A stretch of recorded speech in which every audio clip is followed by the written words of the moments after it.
This video is brought to you by NordVPN. Go to nordvpn.com/bhlhudson to get 70% off a 2-year plan plus 1 month for free. With the dust finally settling around Spider-Man No Way Home's release and the subsequent insane reaction from Marvel fans, it's now time to look to the future and speculate what is going to happen next with the Spider-Man universe. There's some confirmed future projects, some rumors, and I also have some theories and speculations of my own that I want to go over for what is coming next for this character, and the various iterations of him. So, let's get into this. Okay, first things first, let's start off with Tom Holland and the MCU Spider-Man. A while back, there were reports that Tom Holland's Spider-Man will have an entirely new trilogy coming up, but more recently Tom Holland has been saying he doesn't know if he's returning as the character. I know I love this character, and I know that I am not ready to say goodbye, but if it is time for me to say goodbye, then I will do so proudly. So if it's time, it's time. If it's not, it's not.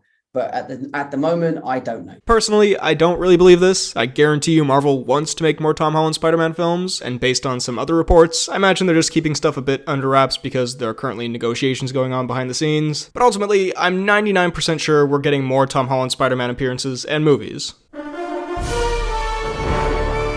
So, where do you take the character from where he ended in No Way Home? There are a few directions you could take this. One would be a soft reboot, since No Way Home essentially wipes the Spider-Man's world clean. No one knows his identity, he's lost his aunt. So if they want to take this in a direction of Peter Parker finding a new life and us getting a new supporting cast, maybe with a Gwen Stacy, an Eddie Brock, etc., we could see that. However, given the popularity of Jacob Batalon and Zendaya in particular as supporting characters, and the time these films have spent establishing them, and this world for this character in general, I would be very surprised if they went in this direction and just straight up abandoned those characters. I think it could be a combination of the two, where we get new characters and a bit of a new story, but the MJ and Ned characters are still an element of the plot, and by the end somehow regain their memories of Peter. I think they set that up at the end when MJ's like, say, I love you too, when you see me again. I think that's going to be a big moment that's called back to. And yeah, like I said, while they may lean in a new direction in some ways, I doubt they'd completely get rid of all the stuff that was set up by this first trilogy. I do think these films will focus on Peter being an adult now, like the first 3 focused on his high school life, so now he's living on his own, going to college, etc. And I think we may have a bit of a toned down next Spider-Man film in comparison to No Way Home. I mean, it'd be hard to do something more extreme, but I think this one might be more of a classic Spider-Man film, since we just had this crazy climactic event, and now we can't really go much higher, at least at the moment. So maybe he takes on Kraven the Hunter, or another villain we haven't seen yet,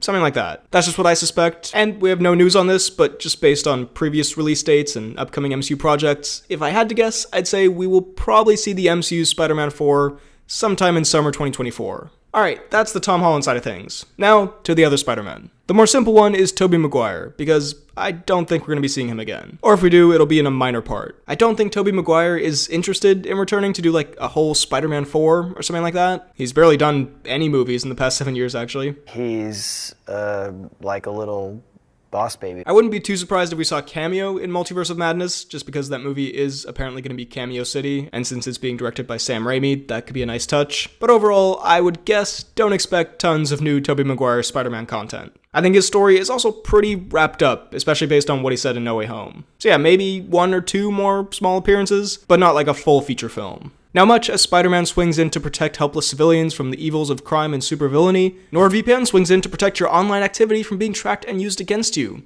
Think of what kind of creepy characters could find your IP address if you don't have NordVPN. Peter Parker loves all things pop culture and entertainment, and I bet he wishes he could access all the entertainment that's on your favorite streaming services, but in different countries. It's so annoying when it says this content is not available in your region. Well, NordVPN can help you with that too, giving you access to the content on streaming services from all of these countries around the world. Everyone's got a VPN these days, it's a no-brainer, win-win. So head over to nordvpn.com/bhlhudson or use code bhlhudson to get 70% off a 2-year plan plus 1 month for free with a 30-day money-back guarantee.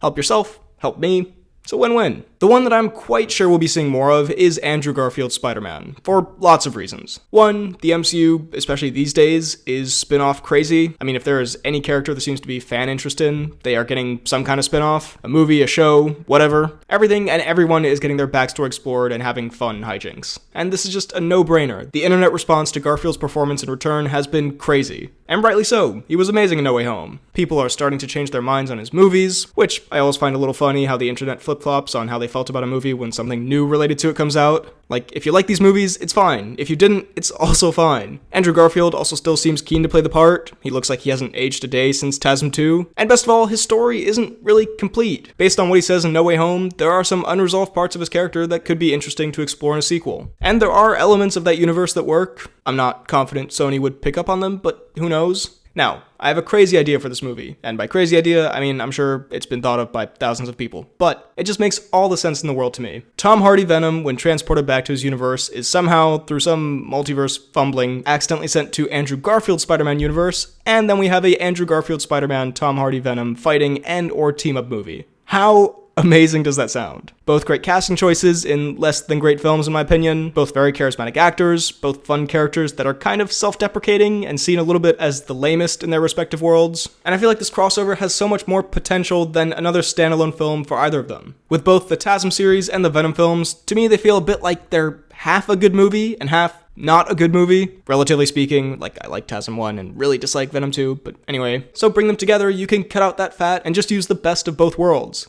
And I feel like they would just have great chemistry and be fun on screen together. That's all I'm saying. But anyway, that part is my personal wish, but I'm 85% sure we're going to be seeing Andrew Garfield's Spider-Man again in a big way. I think Marvel was thinking of doing it anyway, and I think now that they've seen the reaction he got, they'd be crazy not to do it. Will it be confusing having two concurrent Spider-Man universes going at once? Maybe. But also, after No Way Home, I think most people would get it, or at least go along with it, and superhero movies aren't exactly known for not having confusing continuities, so hey, I say go for it. I'm definitely here for it, and all of the internet is, seemingly, as well. Now, as far as seeing these three Spider-Men teaming up again, I don't think it's impossible. Again, I think Marvel pays close attention to what the fans like, and you don't have to be looking very closely to see that people enjoyed these three together. Again, one thing that I think might stop it is I don't know if Tobey Maguire would want to keep coming back for more of these, but who knows? He seemed to have enjoyed his experience on No Way Home. I just kinda doubt we get a full team-up movie, but seeing them pop up and teaming up again in some sort of big event film, like an Avengers Endgame style movie down the line, where they call on all heroes from all different multiverses, or maybe at the end of a future Spider-Man film, where somehow Tom can call on their help,